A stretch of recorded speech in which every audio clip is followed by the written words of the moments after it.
Fala galera, beleza? Mais um podcast para você, firme e forte. Hoje com muita coisa legal, hein?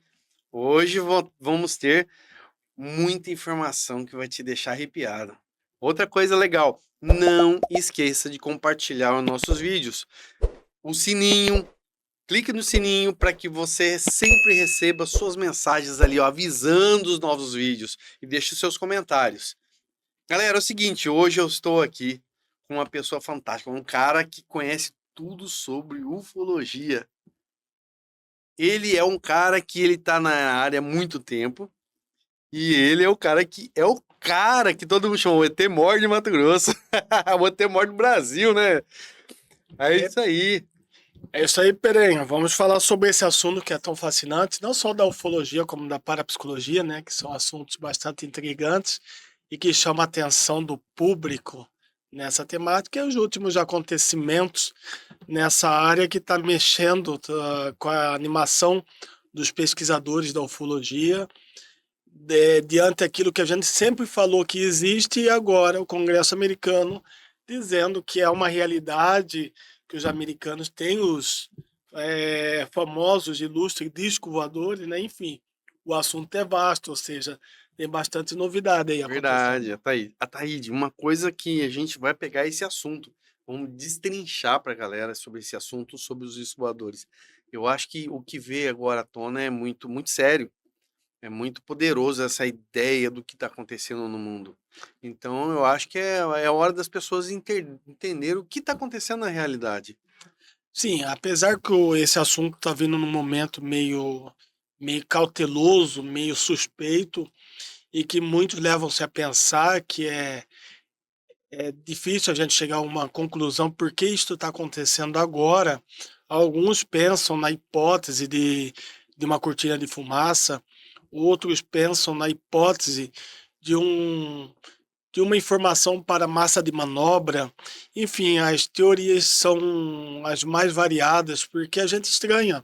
Nós, pesquisadores, há muitos anos, falando sobre essa realidade do fenômeno UFO, buscando, correndo atrás, repentinamente, daquilo que sempre fomos ridicularizados, os pesquisadores sempre passou por chacota, e foi uma força, até financeiramente gasta, para que esses acontecimentos caíssem no ridículo, em que foi insistência das pessoas que iriam esconder isso aí, transformar isso numa chacota, na ridicularização, durante anos, muitos anos, porque agora, repentinamente, eles chegam e declaram isso. Então a gente fica ainda cauteloso e levantando suspeitas, mas sabendo que isso é uma realidade, tudo aquilo que foi falado no Congresso.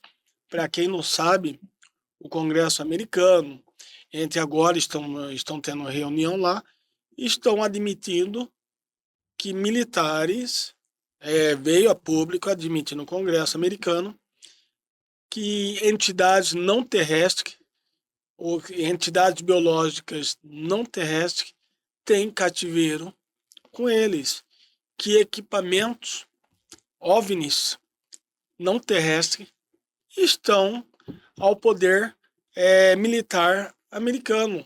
A significância dessas informações ela tem um peso muito grande, mas ainda assim ele provoca um certo, vamos dizer, desconfiança do público.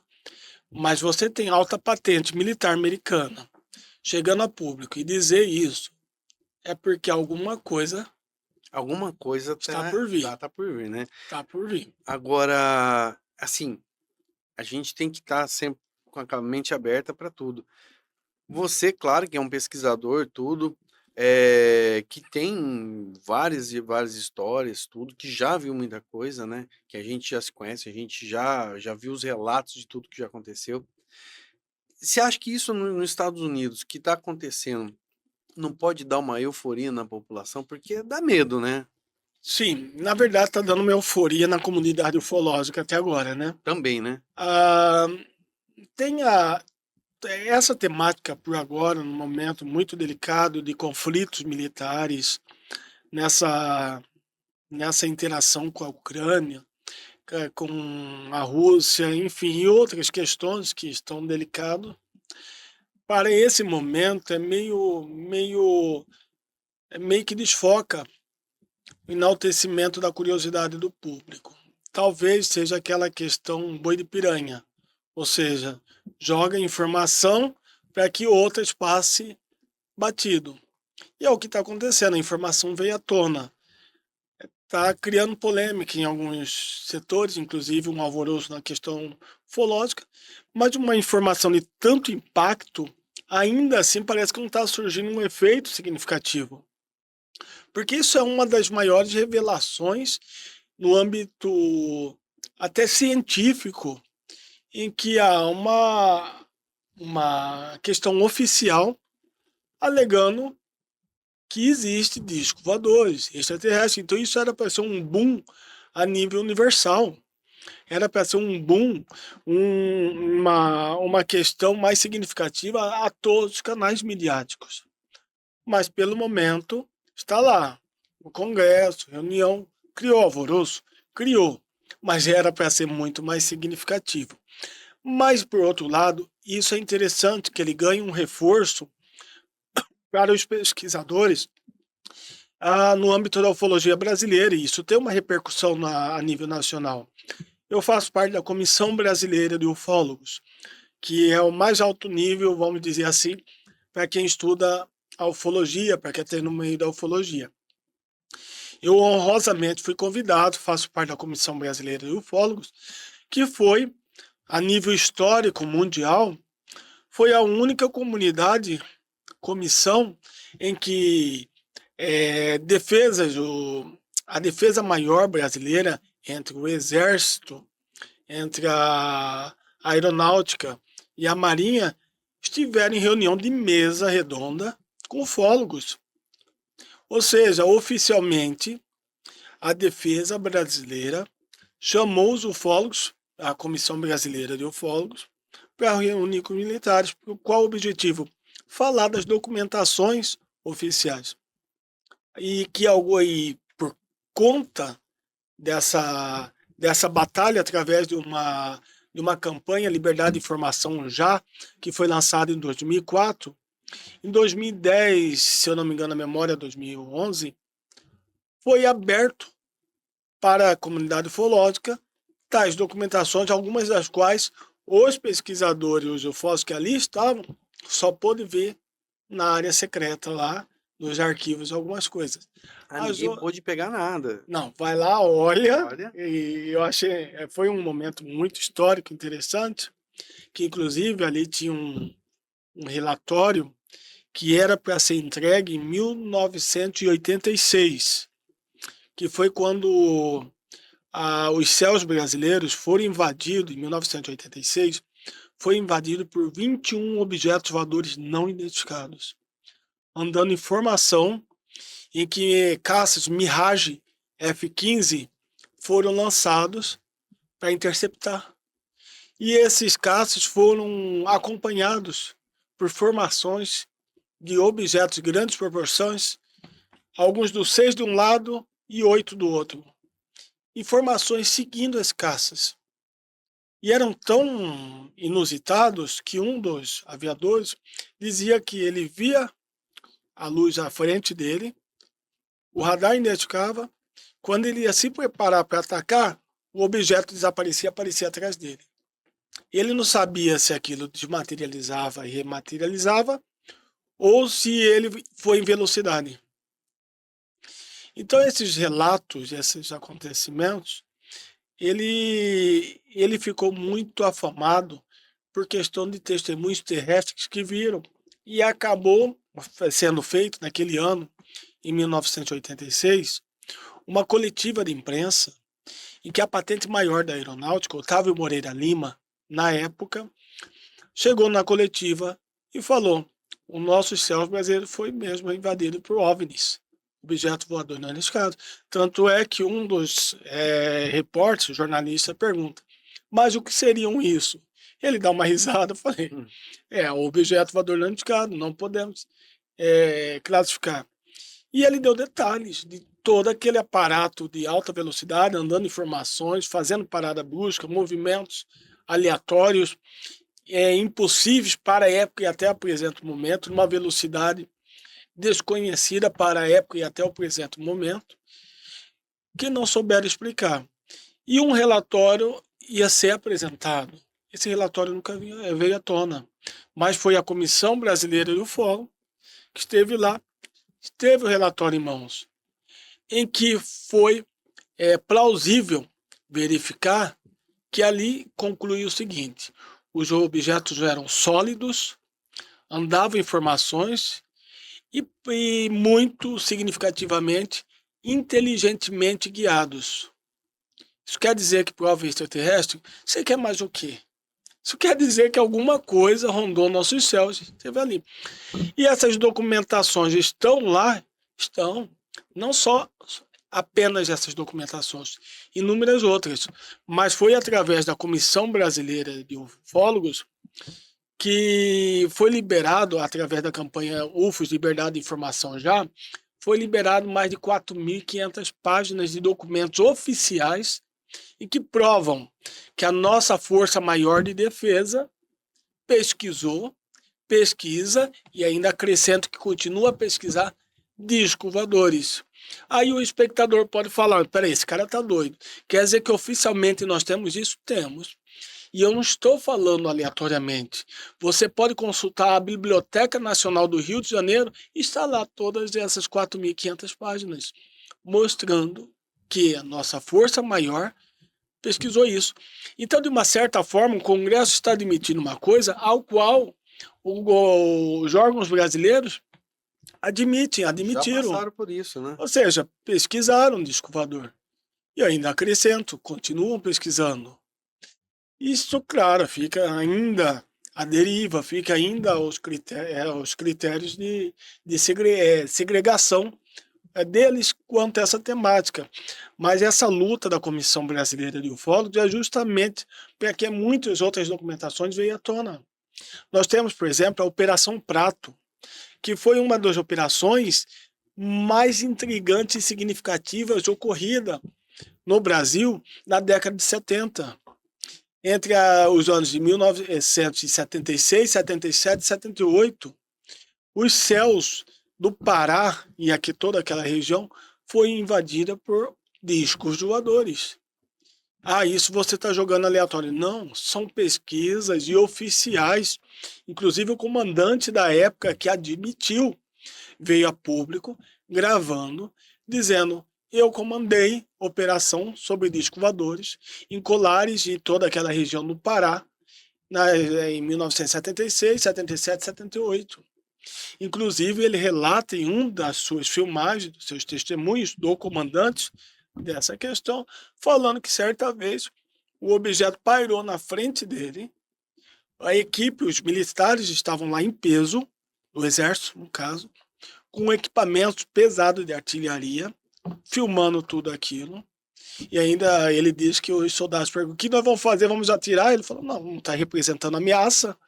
Se não está representando ameaça, não vamos E o medo, né? Ah, mas o medo devia ser muito enaltecedor, né? E outra coisa, é tipo de arma, né? Manda uma você balinha não de sabe. chumbo lá, não sei Agora o sabe objeto que está na vem sua lá. frente, Sem fazer barulho. sem sem fazer nada. barulho. Uma tecnologia, ainda mais na década de 70, e mesmo que aparecesse hoje, você. E também não representa ameaça, né? A não ser o medo pelo diferente, que é uma questão psicológica. Deviam estar todos tremendo e prontificados a atirar, mesmo porque, na minha opinião, não surtiria efeito nenhum. Mas, enfim. E o Orange Holanda diz que um desses objetos pairou na frente dele, uma luz desceu com o ser ficou à altura dele, visualmente, olhou para todos envolto e subiu de novo para o objeto, e o objeto sumiu o rio E adentro. esse ser, ele tinha que aparência? Ele relata? Ele fala que a aparência, apesar de não ser, perceber não ser humano, os padrões eram assemelhados a um ser humano. Né? Tronco, cabeça, tinha os aspectos físicos do ser humano. Porém, você nota a diferença, pelo menos nos testemunhos você vê uma diferenciação. isso foi relatado. Ele já estava numa certa idade, já estava aposentado, já estava num cargo X como militar aposentado, e chegou um momento que ele falou: "Não, eu não posso morrer, deixar isso à deriva". Logo após esse depoimento dele, que ganhou um boom na época, ele foi encontrado morto. Alguns meses depois foi encontrado morto na cabeceira da cama dele. Muitos falam que foi suicídio. Eu acho muito estranho o suicídio à beira de cama, né? Porque você imagina, você colocar uma corda, se jogar o corpo na beira da cama, por tendência natural de sobrevivência, a pessoa é só levantar, sair. Mas ainda assim, especialistas policiais de exame que averiguaram falam: não, não, foi suicídio mesmo, ele já estava depressivo e tal, enfim. Mas fica a suspeita, né?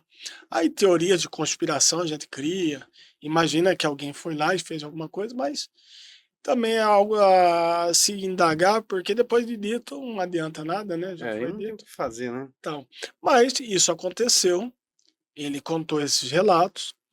Algumas dessas documentações, pelos pesquisadores afoitos, conseguiram resgatar e apresentar, enquanto outras partes dessas documentações ela está segredada lá com os militares. Ainda tem documento, então, que Tem que muitos, a ufologia não tem acesso. tem muitos documentos que a ufologia não tem acesso, em especial a Operação Prato, E e em aquele especial ET as de Varginha filmagens. também É tem outra acesso? coisa, vamos falar desse assunto. Ah, Vamos primeiro pegar a Operação Prato e dar um detalhe quanto a esse aspecto, qual que é o nosso interesse maior. São as filmagens, uhum. porque o Iorangi Holanda, que é um militar que comandou, o Iorangi Holanda, ele falou que a parte mais significativa e impressionante é que eles filmaram tudo aquilo. Então essas Essa filmagens são filmagem foi horas. repassada para vocês também? Não, essa é uma coisa que a comunidade ufológica ela tá batendo de frente para tentar ah, resgatar alguma coisa dessas filmagens. Tem algumas fotos, algumas coisas que conseguimos ter acesso, mas o que mais chama, o que é mais impressionante, segundo o Yolanda, é a questão das filmagens mais significativas, que são E horas ele e chegou de horas. ver, então, essas filmagens. Sim, inclusive ele esteve presente. Ele esteve presente, né? Inclusive mencionou que teve auxílio dos americanos, porque tinha, na época eles tinham uma câmera que não era muito qualificada para captar esses objetos que, em sua maioria, apareciam noturno. E os americanos vieram com equipamentos mais sofisticados época, para que a captação das filmagens fosse muito mais com qualidade e de mais fácil captação. E foi através desses aparelhos americanos que eles tiveram uma, uma, uma, uma qualidade na captação das filmagens. Todas essas filmagens foram para os militares. Nós, da comunidade brasileira de ufologia, nós temos a expectativa que essas filmagens estão em algum arquivo ainda guardado lá. E nós estamos batendo muito em cima da questão da lei da informação, porque há um tempo vamos dizer, de cativeiro dessa informação, já é uma lei que, passado um tempo, se não representa ameaça à nação, que essas documentações possam vir à tona. Algumas coisas vieram à tona, outras eles brindam de uma forma É que, na meio verdade, complicada. se você parar para pensar, é uma ameaça à nação, mesmo que não aconteceu nada. Sim, Por quê? Porque a partir do momento que você tem tecnologias que você não consegue entender, formas de vida que você não conhece e que você ainda vai atrás e não consegue pegar com a sua tecnologia, é uma ameaça. vamos Dá até aprofundar, sem medo, né? dúvida. E é isso que nos chama a atenção também nessa questão do Congresso americano fazer isso por agora. Porque fazer isso por agora, ele instiga outras indagações do tipo, por que isso agora? porque isso pode gerar uma conotação de pânico, não da população, mas um pânico de defesa nacional. Ao que leva você a pensar, por que que ele quer instigar um pânico a nível de defesa nacional? Porque nós, se admitir que há uma tecnologia muito mais avançada que aqui chega, a insegurança militar de defesa de um país, ela, se, ela fica perplexa diante de alguma coisa maior. E a tendência do ser humano é se defender de tudo que é diferente, de tudo que dá medo. E o que eles fazem? Se armam. Então, uma questão bélica aí, uma delicadeza nesse conflito bélico, mexer, um alvoroço bélico, é muito delicado. Bom, fazendo esse alvoroço todo, vai ter muitas alterações, porque a partir do momento que isso vem de uma forma impactante, ele mexe na questão da defesa de um país, ele mexe na questão da religiosidade, que Deus é deles, que Jesus é deles, enfim. Mexe na questão de bolsa de valores, na questão de econômica, porque se eles têm uma tecnologia e se os americanos têm essa nave, qual é o combustível que não é fóssil eles usam? Se isso acontecer, por que não podemos usar? E se isso acontecer, vai acabar com a questão do que move todos os países, que é a questão do petróleo, que é a questão. Da energia Enfim, limpa e tudo mais. isso.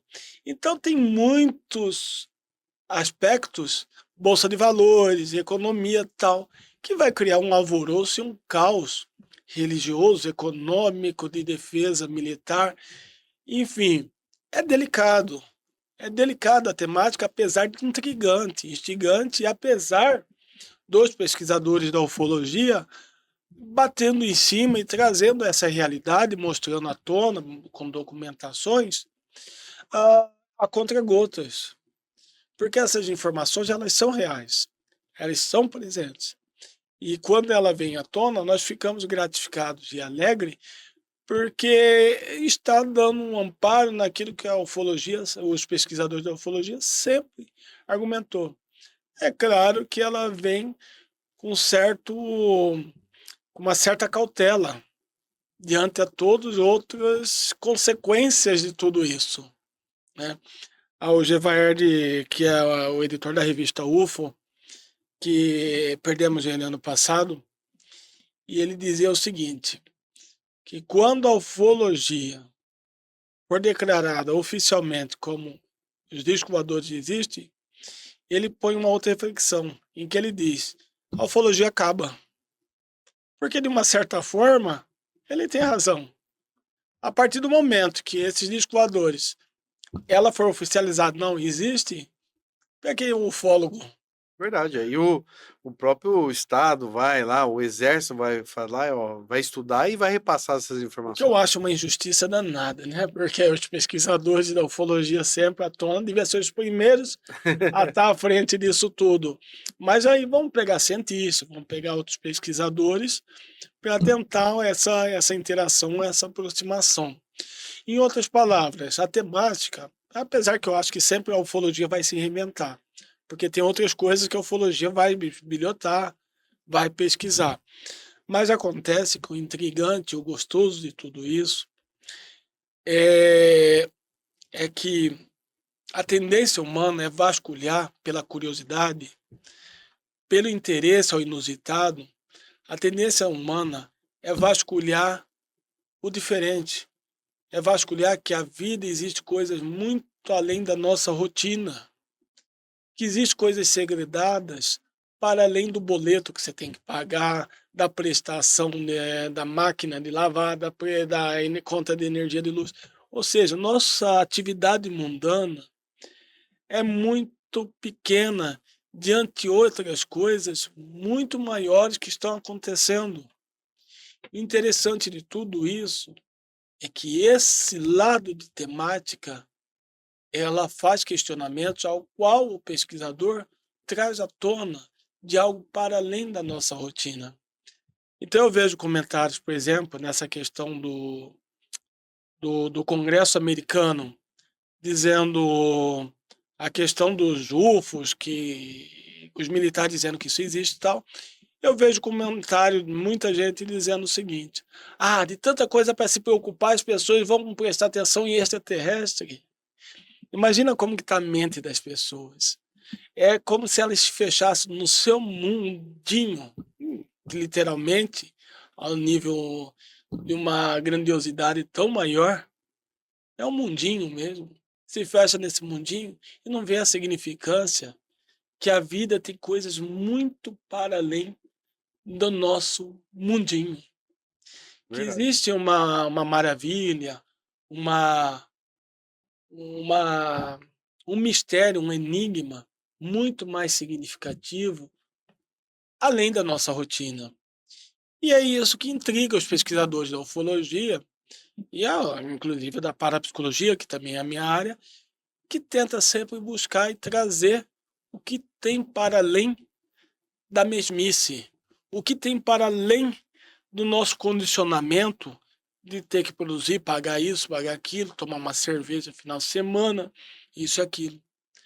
E que quando a gente vê que tem realmente alguma coisa, ah, engrandece muito a nossa expectativa, a nossa curiosidade aumenta consideravelmente, e aí essa busca ela se passa sempre a ser uma constante. E essa busca por essa insistência dos pesquisadores está surtindo efeito agora. E estamos brigando. E essa repercussão do que aconteceu lá nos Estados Unidos está tendo uma repercussão tão grande aqui no Brasil que a mídia novamente começa a trazer a pressão desses acontecimentos aos militares surte uma certa influência e a probabilidade de fazermos um novo encontro com os militares, com a defesa brasileira, aumenta consideravelmente. Porque nesse novo encontro, que possivelmente eu vou estar presente, eu não vou perder essa honraria, eu vou bater em cima do que já sabemos. E uma das coisas que sabemos, ao qual você disse, o caso Varginha. Pois é. Esse é um caso que é intrigante também, né? Que ele tá um negócio. Você ouve muitas informações de tudo quanto é lado, mas quando você para analisar, no final das contas, os Estados Unidos levou tudo embora, né? Sim, pelas informações que temos até o presente momento, houve um acordo entre o governo brasileiro, no caso específico do caso Varginha, e o governo americano. As alegações são inúmeras, os vestígios são vários, os testemunhos, as contra-argumentações, enfim, ainda é um jogo muito grande. Entre o repertório dos pesquisadores brasileiro, que é da Comissão Brasileira de Ufologia, que, que estão nessa busca frenética de documentos que comprovam essa realidade, nós temos o Marco Antônio Petit, que o Marco Antônio Petit, inclusive, escreveu livros falando a respeito, uma das maiores autoridades iniciais, hoje presentes, é uma das maiores notoriedade na questão do caso Varginha, em que ele tem, agora ele está batendo muito de frente, o Marco Antônio Petit, com os militares e batendo de uma forma arraigada, em que ele tem toda uma argumentação, todo um amparo para mostrar que os militares estão mentindo. Agora você imagina a delicadeza dessa posição, né? Inclusive, né, nós como pesquisadores da Comissão Brasileira de Ufólogos, nós damos amparo. Eu falei até para o Petit, Petit, eu te dou amparo, mas se a encrenca surgir do meu lado, quem conhece, quem tem as provas é você, que realmente ele é um dos maiores pesquisadores, e eu só vou ficar te aplaudindo, né, como base. Mas é um encorajamento bastante elogiável em que ele está buscando cada vez mais bater de frente.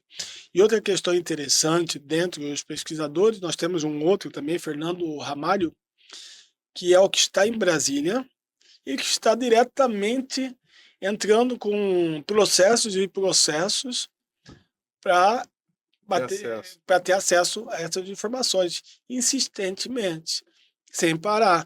Cada negação ele entra com outro processo em cima. Até o momento que os caras vão ficar zangados, vão falar: olha, vocês param com isso, a gente vai abrir o jogo de uma a outra possibilidade. E entre também os pesquisadores da Comissão Brasileira de Ufologia, temos o Marco Aurélio Leal. O Marco Aurélio Leal é um dos mais significativos pesquisadores em campo da atualidade sobre o caso Varginha.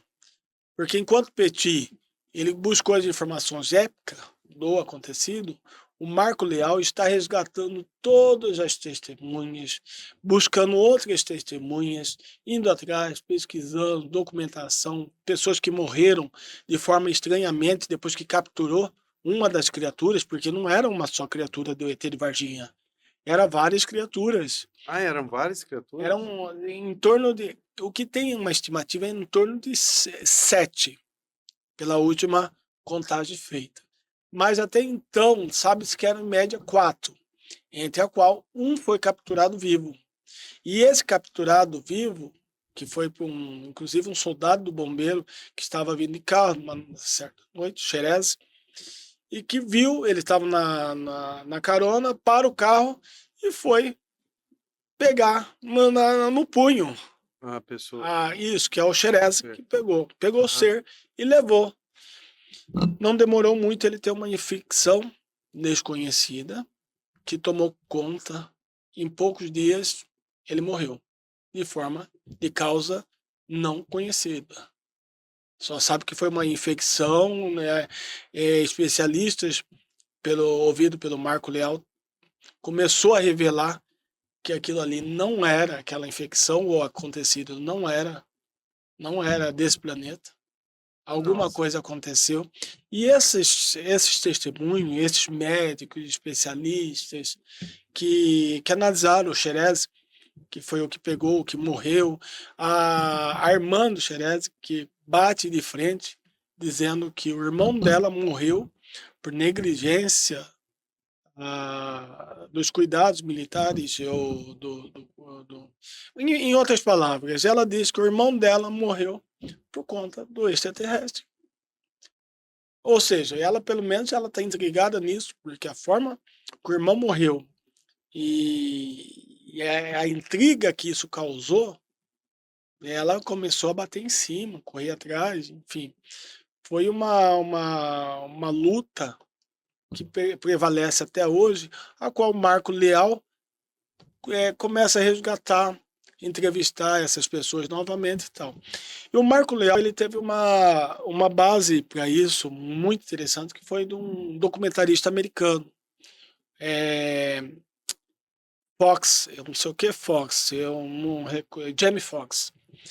Esse documentarista pegou amizade com o Marco Leal, norte-americano, fizeram uma parceria para desbravar o caso Varginha.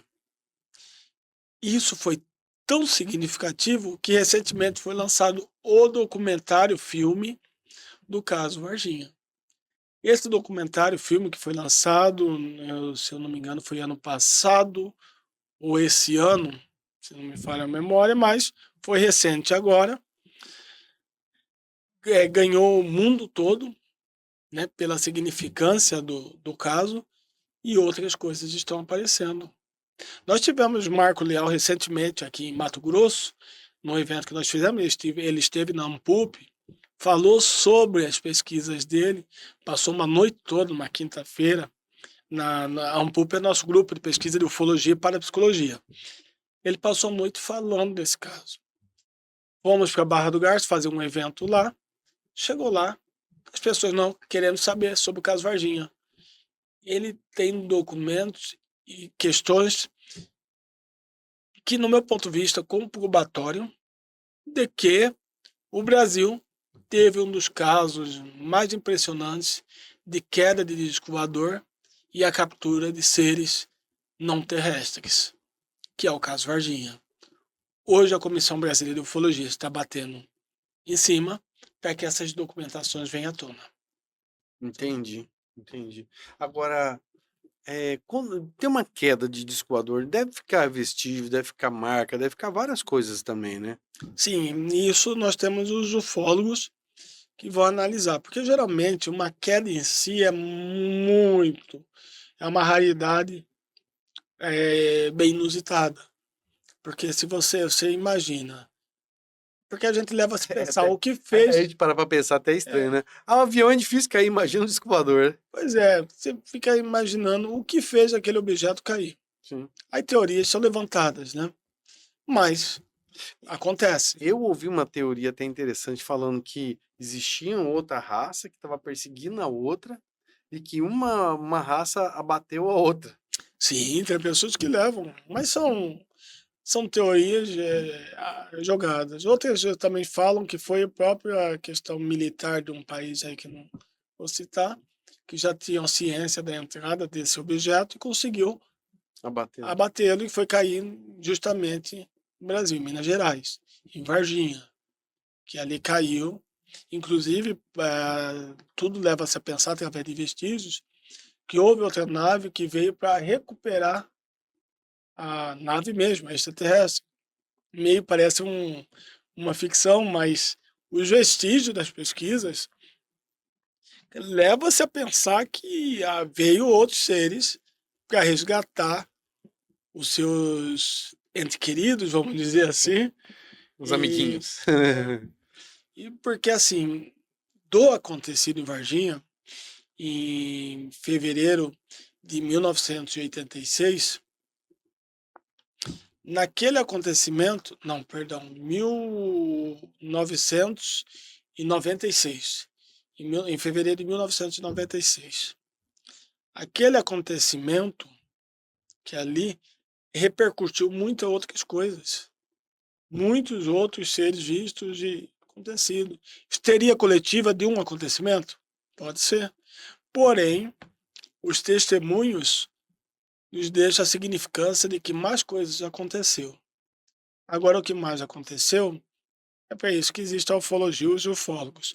Mas acontece que quando um objeto é visto, acompanhado, e tem a clássica ufologia épica, que é da década de 80, de 90, que é a minha ufologia nessas décadas, que é aquela do pesquisador de campo, que vai lá, o objeto pairou, tem marca de sapata, a gente vai lá, coloca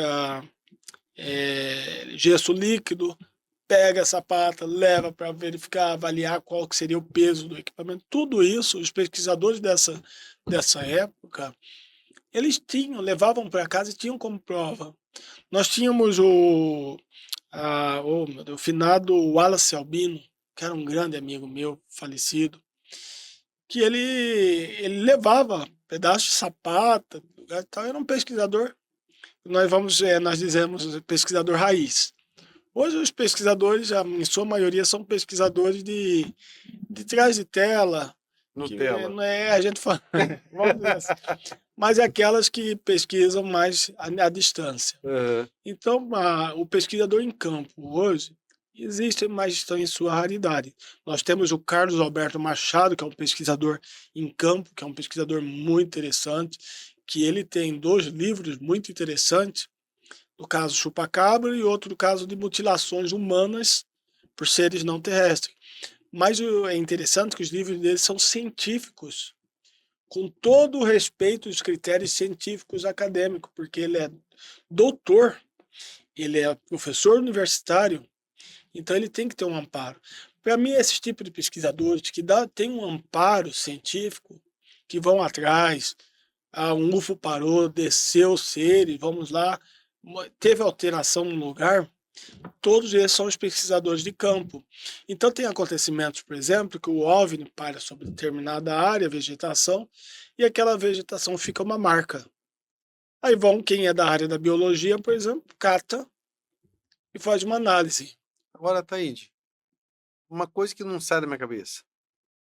por que eles viriam ao nosso planeta? Acho Qual que é o grande motivo de vir ao nosso planeta? O que você acha? olha, a teoria são as mais variáveis, ou seja, uma realidade é fato. O fenômeno UFO, ele existe, ele está aí. Os motivos são os mais variados, que aí entramos no rol das hipóteses. Mas eu levo a considerar o mesmo processo que nós humanos faríamos. Vamos fazer uma análise comparativa. Um cientista está ao réu, ao bel prazer, vamos dizer, no meio mar, para fazer uma pesquisa, sei lá, com tubarões. O que o cientista vai? Ver lá o tubarão, ver o convívio, como que ele se reage, né, como que se alimenta, como que tal. Ah, tem curiosidade? Vamos pegar um desses. Vamos pegar, põe dentro da embarcação, tira o sangue, vamos ver, né, o que ele alimenta, tal, qual que é o peso daquele tubarão, quantos anos ele deve ter, né? Coloca um chip, joga ele no mar, pronto. O cientista já tem todo um elo informativo daquela cadeia daqueles animais, né? Naquela comunidade de tubarões, e jogou o tubarão lá para acompanhar todo o processo evolutivo, como funciona, uma questão de curiosidade Então você humana. acha que eles vêm aqui, põem um chip na gente, porque eu já ouvi falar muito. Vamos fazer uma análise comparativa. O tubarão lá chipado cai na água e aí ele, né, já não quer se aproximar muito lá de cima por causa que alguma coisa levou ele para dentro. Aí ele chega, hipoteticamente falando, chega para um outro tubarão e fala: cara, essas histórias que passa negócio em cima eu já vi. Rato tubarão lá no meio do mar que nunca viu isso vai falar: você tá doido, cara. Você fumou algumas, né? Isso aí não acontece. E se eu falar que eles já me puxaram lá para cima, mexeram comigo, tocaram um trem que fura assim, tiraram o sangue e colocaram um chip. Você tá louco, cara. Isso aí não acontece, não. Isso é coisa da sua cabeça. Imagina, é o É mesmo o mundo dele, processo. né? É o mesmo processo. Uma análise comparativa, deduzo que algum propósito ainda desconhecido no ponto de vista real, porque aí nós temos hipóteses, né? Mas me leva muito em consideração uma leitura de uma das primeiras obras de Marco Antônio Petit, que é Terra, Laboratório Extraterrestre. Que ele fala nessa questão que somos praticamente um laboratório para com as visitações de alguns dos seres. Porém, sobretudo, de tantos relatos, de tantos acontecimentos, chegamos à conclusão que há uma variedade de seres ao longo das pesquisas que teve e tem contato com o planeta Terra. Propósito, aí é os mais variados Eu possíveis. sempre pensei, você acha que eles não vieram aqui, colocaram, vamos dizer, implantaram a gente aqui e hoje analisam, vamos ver como que esse povo vai evoluir. Isso é uma das teorias mais fantásticas e mais trabalhada dentro da questão histórica arqueológica, a ufarcologia, que se tem, por exemplo, os fenícios, os sumérios, a questão bíblica, que você pega tudo isso e vê que é ufologia pura, toda a questão. E aí nós temos algumas teorias dos antigos astronautas que, em resumo, se pensa na seguinte possibilidade, segundo os escritos históricos dos fenícios, dos sumérios, e que pesquisadores nas primeiras escritas fenícias, a, nas escritas cuneiforme e outros tipos de escritas, na questão histórica, leva-se a interpretar que seres há muito tempo atrás vieram para esse planeta, encontraram vida, mas não evolutiva ao ponto intelectual que somos hoje, né? E que eram animais e pegou um dos animais mais próximo aos padrões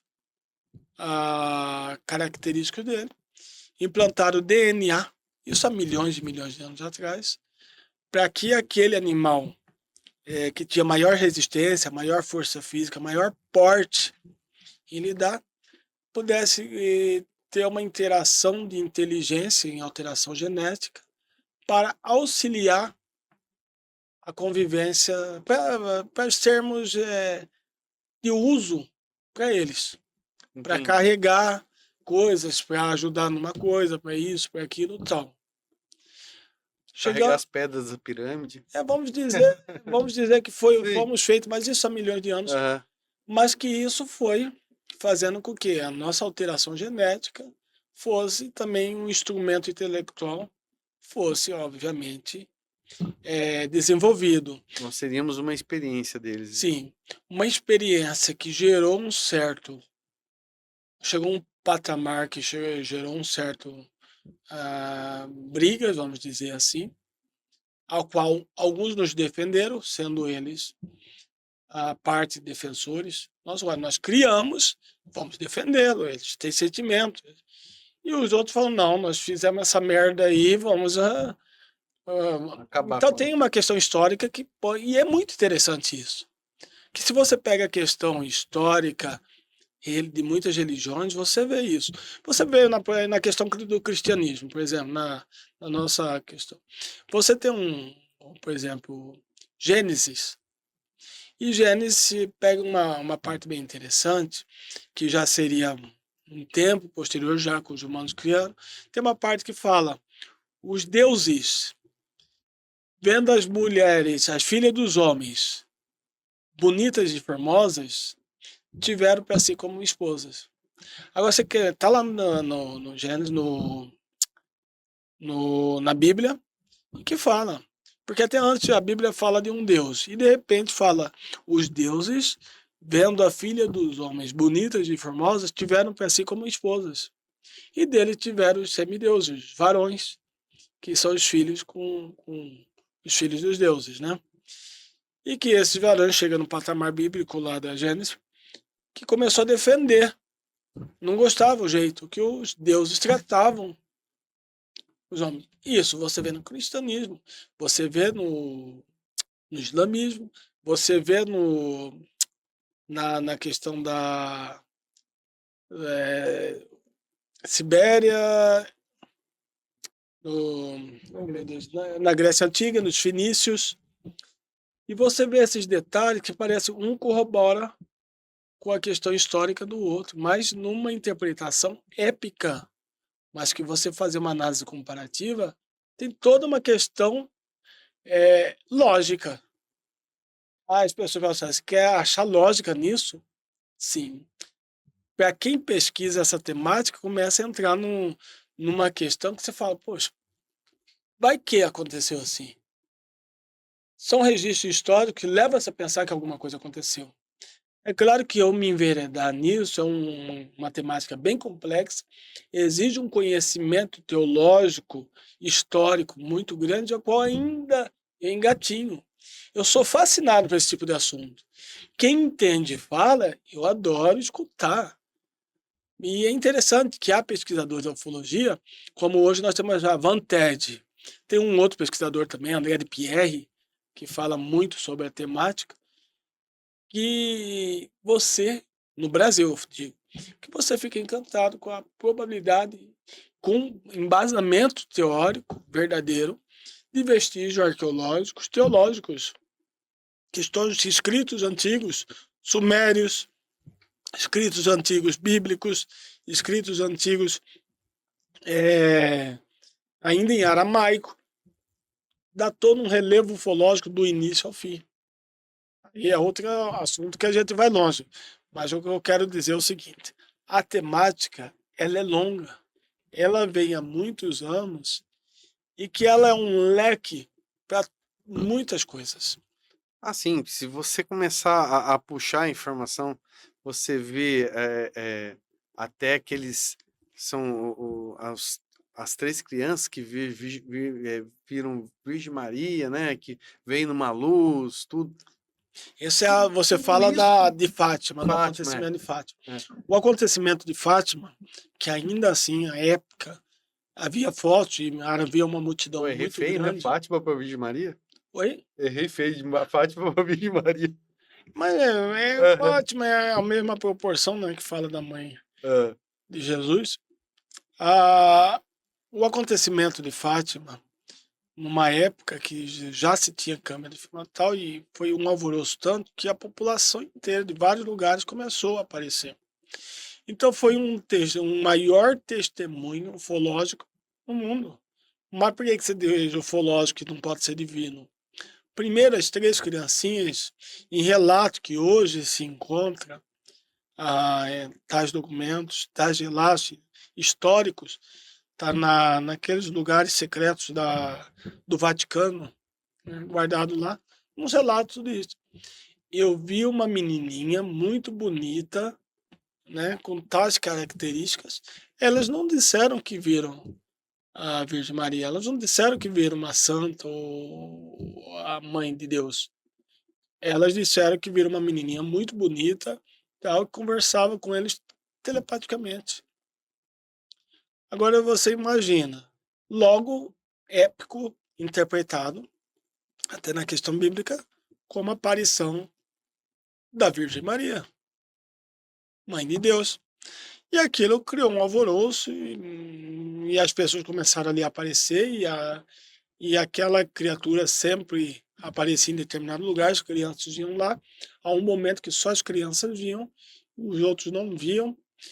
Enfim, todo aquele acontecido diante de muitas pessoas, ocorreu um fenômeno que foi descrito como o Sol descendo na Terra.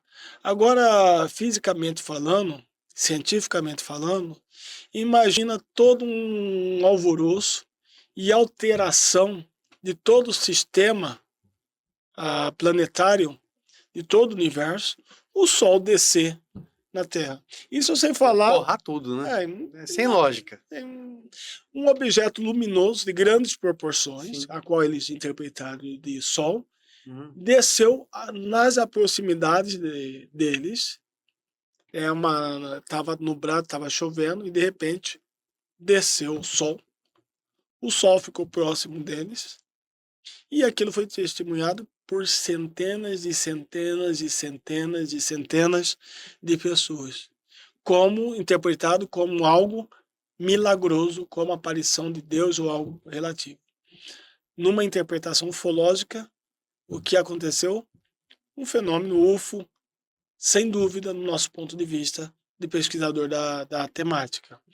Esse, como os demais. Isso mexe o quê? Na questão religiosa, questão de crença, questão de que a peregrinação que até hoje as pessoas fazem, claro que vai alterar todo até um sentimento do espectador quanto a essa temática, repulsa por estarmos mexendo em questões de crendice religiosa, tentando dar a isso uma luz de explicação do ponto de vista da ufologia. Mas a ufologia sabe que ali foi um fenômeno ufológico, ou seja, um objeto voador não identificado presente diante de inúmeras testemunhas. Se você analisar, o nosso sistema solar ele é novo, né? Então existem sistemas solares muito mais antigos que o nosso. E Vamos, a evolução de tudo isso aí, só a nossa galáxia, deve ter muita coisa. a complexidade é bem interessante. Nós vamos falar só do nosso universo, ok? Nossa galáxia, porque existem muitas outras galáxias. Vamos falar da nossa. A nossa galáxia tem em média 5 bilhões de anos. Perdão, perdão, erro, engano aqui. Tem mais de 15 bilhões de anos. A nossa galáxia é mais de 15 bilhões de anos. Quando a nossa galáxia surgiu há mais de 15 bilhões de anos, o planeta Terra começou a surgir. Os primeiros, assim, a questão do planeta em si, nosso planeta Terra, tem 5 bilhões de anos. Segundo a ciência, aproximadamente 5 bilhões de anos. Os primeiros micro-organismos a surgir no nosso planeta têm mais ou menos 1 bilhão de anos. Ou seja, quando o nosso planeta estava com 4 bilhões de anos, né, que passou de um estado para o outro até começar a agregar vida, os primeiros micro-organismos, estávamos geologicamente com 4 bilhões de anos. Ou seja, há 1 bilhão de anos atrás começou a surgir os primeiros micro-organismos. Nosso planeta Terra é entre toda a nossa galáxia, 5% dos planetas mais novos de toda a galáxia. O planeta Terra está entre os 5% em todo o nosso sistema, planeta, dos planetas mais novos. Em outras palavras, 95% do resto do nosso sistema solar, da galáxia, 95% são mais velhos que a Terra, em média 15 bilhões de anos. É muito tempo, né? Muita coisa acontece. Mas vamos imaginar que um desses 95% desses planetas tenha vida, com o mesmo processo que o planeta Terra. Ou seja, 15 bilhões de anos, geologicamente falando, com 4 bilhões de anos de vida, estaríamos atrasados perante um desses planetas, com a porcentagem de 95% de outros restam ter uma dessas vidas, estaríamos atrasados 10 bilhões de anos perante eles. Em escala de tempo do nosso tempo. Consegue acompanhar a complexidade Sim, claro. da questão? Ou seja, nós estamos falando que a gente pega apenas um planeta dos 95% dos planetas mais velhos que a Terra, um deles com vida. Estaríamos muito atrasados. O que leva-se a pensar que já teriam criado uma inteligência, uma capacidade muito mais desenvolvida, algum mecanismo de chegar aqui sem precisar da espaço, velocidade e tempo, apenas aparecer aqui para reaparecer ali. A complexidade aumenta e ela se torna interessante, porque aí nós já entramos na teoria da curvatura do inverso, buraco de minhocas, que é uma teoria defendida inclusive por Steve Hawking, que também é aquele cientista que andava em cadeira de rodas, que falava através do computador, em que ele, teoricamente, mostra que há probabilidade de você sair de um ponto A e para um ponto B sem precisar fazer a teoria einsteiniana, do Einstein de velocidade, espaço-tempo. Ou seja, você não precisa de percurso, você apenas aparece aqui, aparece em outro ponto do universo. E isso é perfeitamente possível, teoricamente falando. Inclusive, existe um experimento que foi feito que parece que você mexe numa molécula aqui na Terra e lá no espaço a outra molécula. Isso também é uma questão quântica, né? Uma ciência bem interessante. Mas já vou mais profundo. Existe uma pesquisa, isso já tem algumas décadas, em que os cientistas conseguiram transportar uma partícula de fótons de um ponto A para um ponto B. Ou seja, a partícula de fótons ela desaparecia aqui para reaparecer no outro ponto. E conseguiram fazer isso com uma partícula de átomo. Okay? Desmaterializa aqui para rematerializar ali. Então é só uma questão de décadas para a gente ter uma densidade de matéria maior. Exemplo. Manda um punhado de batata aí para mim. Já pensou eles colocaram numa cápsula, desmaterializa aqui, para rematerializar onde você quer? Obrigado. Isso é impossível? O celular era um aparelho quase que impossível. Né? Com certeza. Isso o avião voar era impossível. O celular já pesado, que o ar voar. Em outras palavras, se estamos conseguindo fazer isso com uma partícula de átomo, é só questão de tempo para conseguirmos uma densidade maior. Já pensou você colocar uma maçã numa cápsula aparecer outra? Ou mais. Se a gente começar a entrar e ir para onde você quiser. Vou entrar nessa cápsula, tem uma outra cápsula, vamos dizer, lá na França. Se você parar para pensar nessa lógica de desmaterializar e materializar, já pensou se você não desmaterializa e faz uma cópia? Mas essa é uma questão das críticas. Uma das críticas essa da cópia é loucura, né? Porque isso é uma das críticas dos céticos quanto a essa questão.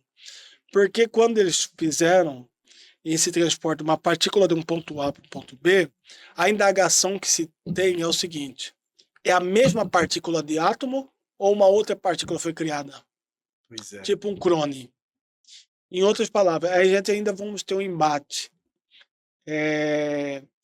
Um embate, vamos dizer, de coragem, um embate religioso, ético, até conseguir uma densidade maior. O que você quer dizer com isso, Atei?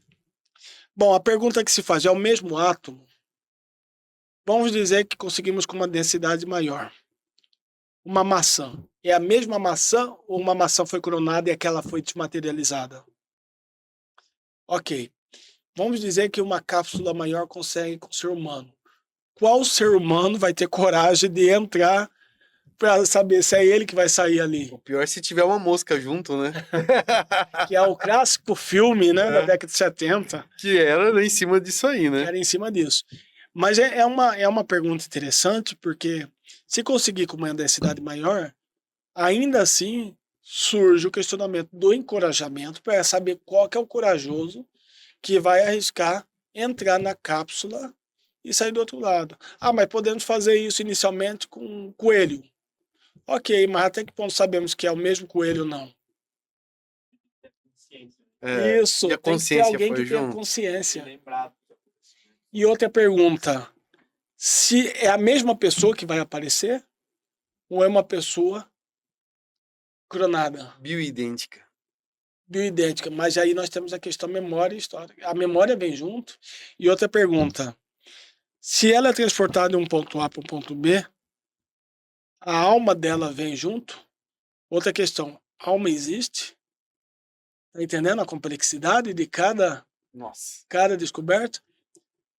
E aí vai a questão, então, se assim for, a alma então existe? Ou é apenas questões neurológicas? Enfim, a complexidade, muito embates ainda a se passar, questões éticas, questões da questão religiosa, vão ter questão moralista, religiosa, que vai criar uma defensiva quanto a isso. Vamos chegar ainda a esse patamar, mas o que eu quero dizer é o seguinte, se gradativamente estamos a esse patamar, você imagina algo muito mais avançado, uma tecnologia capaz de fazer isso. Então a probabilidade dessa possibilidade de seres muito mais avançados estar perante nós, isso é uma lógica reflexiva muito significativa.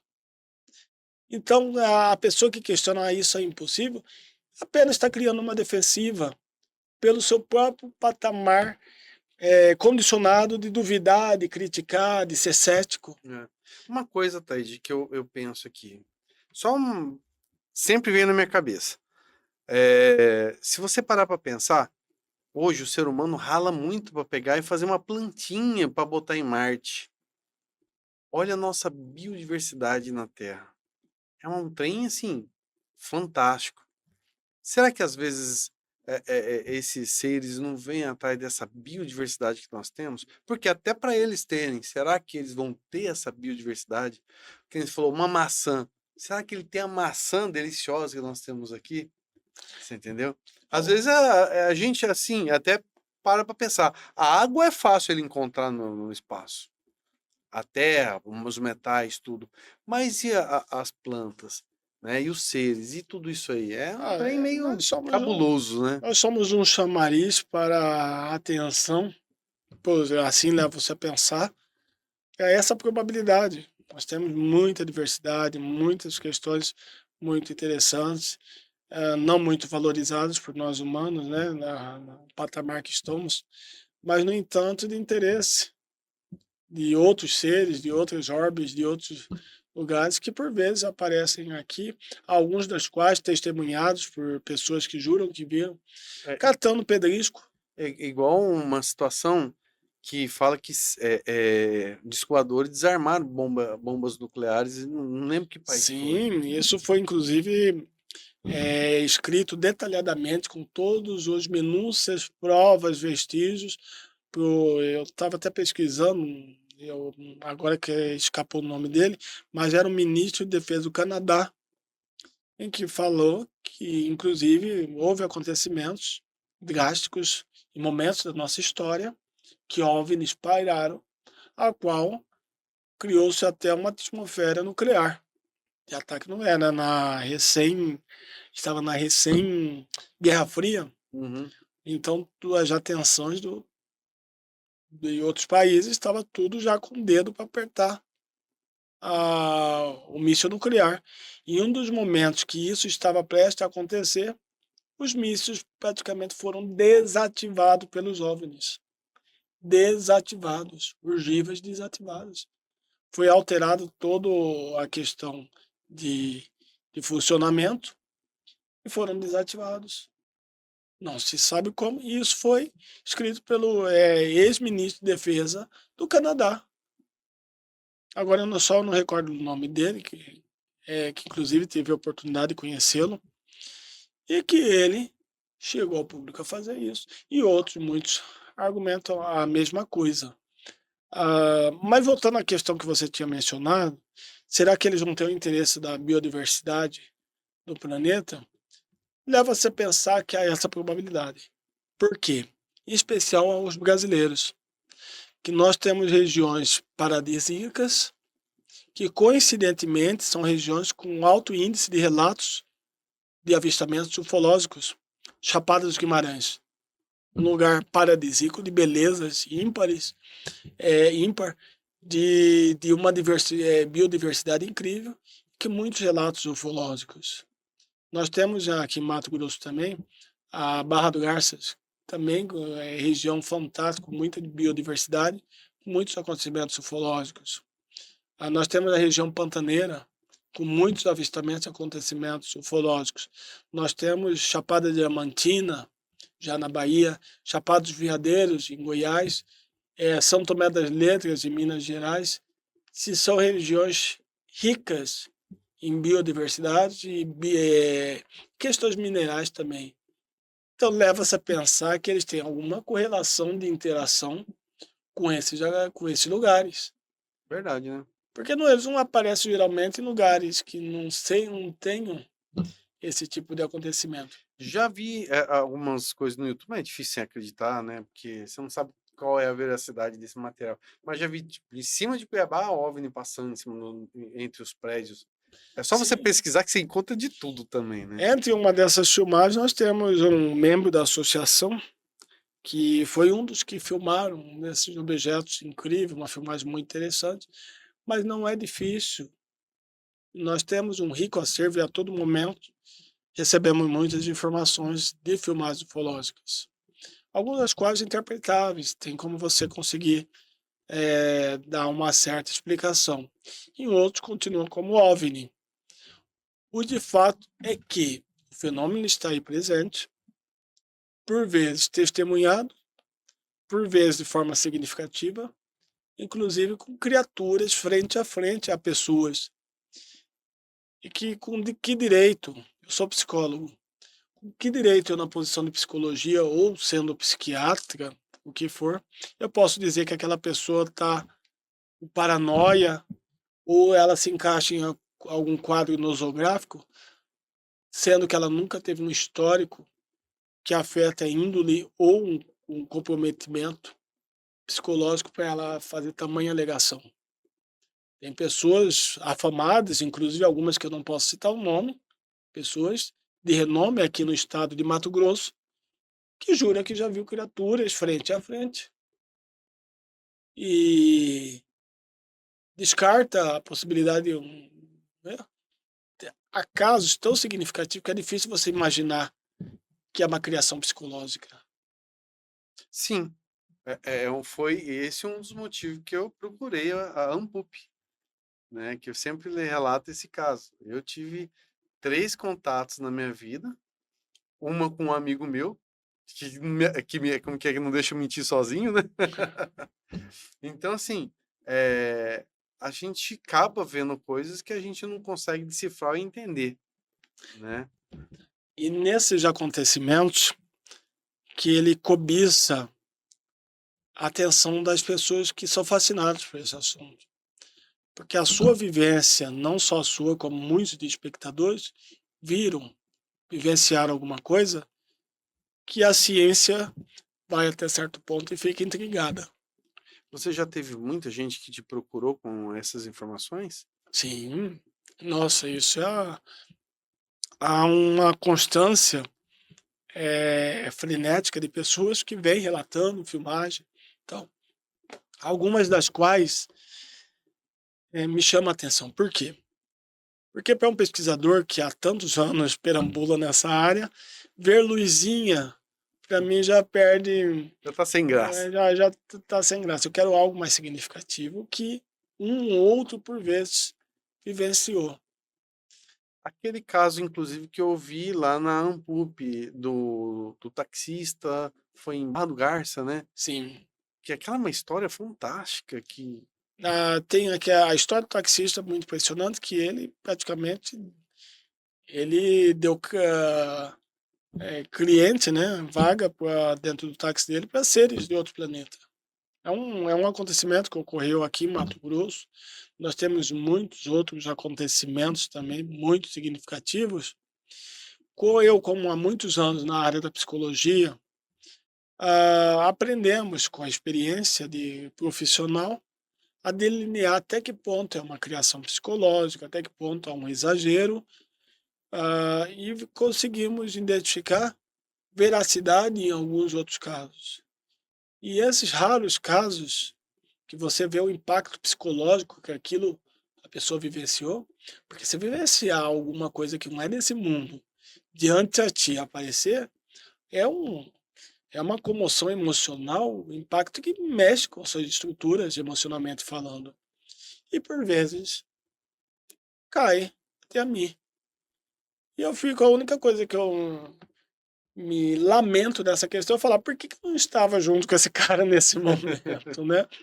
Por que que eu não tive o privilégio de ter?". Mas teve pessoas que tiveram experiências incríveis, em momentos que eu penso que queria estar lá naquele momento. Mas me encanto com essas histórias, com esses acontecimentos, a qual eu verifico quando eu vejo que é verdade, que a gente, como profissional, consegue delinear a veracidade, e quando as pessoas, às vezes, ela floreia um pouco. Mas isso descarta a possibilidade de ter acontecido. Eu vou dar um exemplo. Uma pessoa teve um acontecimento real, ufológico ou alguma coisa estranha.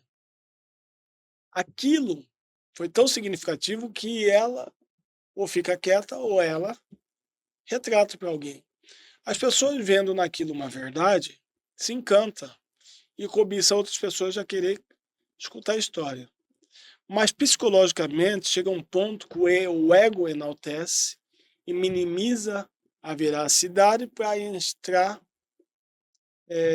detalhes, acréscimos de algo que é apenas um floreamento,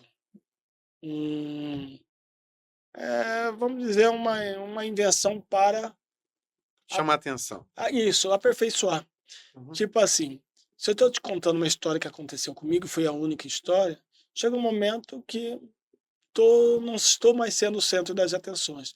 Aí eu invento uma outra história para cativar aquele brilhantismo que eu tive com aquela história.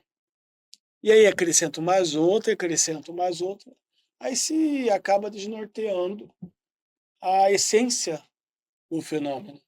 Porque a pessoa sempre acrescenta uma coisa, ou ela viu uma luzinha e já fala que estava sendo perseguida, que os seres sempre acompanham ela, e aí aumenta todo um acontecimento digno de pesquisa, mas que foi um único e que para ela foi uma estrutura para enaltecer Pra outras pra histórias. chamar atenção mesmo. Mais ou menos Acontece, é por o aí. ser humano, né?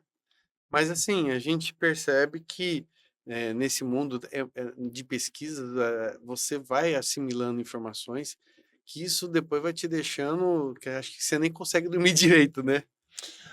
Para quem está acostumado, por exemplo, Você já está acostumado. eu já estou acostumado, tanto que a minha casa está até exagerada, cheia de ET, todo quanto é lado, porque é uma temática gostosa, é chamativa e tal.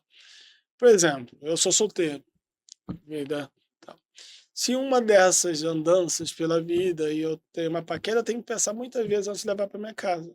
Porque se uma mulher, o cara é psicólogo, né? O cara não, psicólogo, é bem estruturado, tal, e chega na casa e tem cheio de ET, esse cara não bate bem. Putz, eu não vou ficar aqui. Porque realmente parece assustador, né? Você chegar no hall da sua casa e tem um ET lá e está te cumprimentando, a mulher vai dar 2 passos para trás e fala, não, me leva para casa. Então, é uma temática que eu gosto e que acabo transformando isso num hall da minha vida, nas decorações, no hall, lá em casa, mas para quem não tem familiaridade, amedronta. Amedronta, fica com medo. Não, na sua casa eu não entro. O que é isso? Então, Mas são coisas que você pesquisa, é o seu trabalho, é o seu dia a dia, né? se transformou em hobby. É um hobby, né? É um hobby, é uma coisa que eu gosto, é uma temática que adentrei a pesquisar. Inclusive, existe um canal chamado Unpoop, onde você apresenta e traz sempre pessoas Sim, com entrevistas fantásticas, pessoas com histórias incríveis, vivências incríveis, que o Ampupcast. Isso aí. Galera, vou tá avisando todos vocês aí, ó. Nós temos um podcast muito exclusivo, que é do Ataíde, onde ele traz pessoas com muitas informações, muita coisa legal.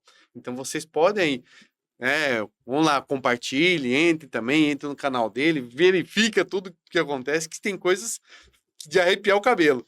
Ampupcast. E nós já fizemos 3 entrevistas, indo para a 4ª entrevista, muito acessado, as pessoas estão buscando informações e que buscamos nos afamar nesse canal, no sentido de que é o único canal mato-grossense que fala especificamente de ufologia e parapsicologia. E essa temática, ela cativa o público. Sim. O público quer saber, que Mato Grosso tem doido que pesquisa de escovador e tal, peraí, vamos escutar. E quando escuta que são pessoas sérias, com histórias incríveis, cientistas e tudo mais, cientistas, aí começa a falar, não, vamos conhecer aí, vamos dar força, e é isso que nós estamos precisando. Para que enriqueça a nossa atividade, a perpetuação do nosso canal, vai lá, procura saber sobre o podcast, sobre esse canal, vai lá assistir, se inscreva, aperte o sininho e todos os aparatos para nos dar força nessa temática. Ataíde, eu vou agradecer a sua presença, com tanta coisa legal que você trouxe aí, eu agradeço mesmo, muito bom. E é isso aí, galera, vocês têm muita coisa aí para assistir, para estar sempre olhando no nosso canal.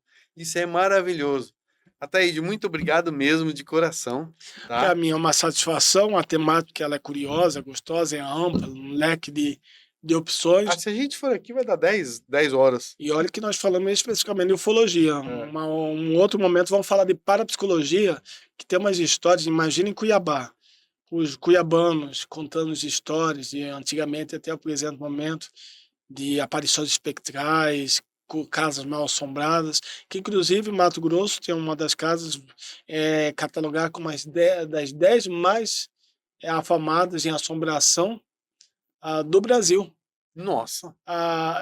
Então, tem muitos acontecimentos. Enfim. Galerinha, é isso aí. Escreve o que vocês querem saber, que o Ataíde tem informação. Eu vou trazer ele novamente aqui. E coloca aí o que vocês têm, tanto de informações que já aconteceu com vocês, inclusive o que vocês querem saber. Esse assunto é muito legal. É isso aí, Ataíde. Nós vamos deixar essa galera tudo doida com essas informações. É isso aí, Perenha. E as pessoas interessadas, posso deixar meu contato, Perenha? Claro. Quero participar do grupo. Há um grupo de pesquisadores aqui. Telefone 65, DDD daqui, próprio do Mato Grosso, de Cuiabá, 65 99975 3436. Repetindo, 99975 3436. Nós vamos deixar embaixo nos comentários também o seu telefone. Então é isso aí, Ataíde. Muito obrigado. Galera, valeu. Não esqueça de compartilhar nossos vídeos, não esqueça do sininho e não esqueça, tá? Deixa os seus recados. Até a próxima. Valeu!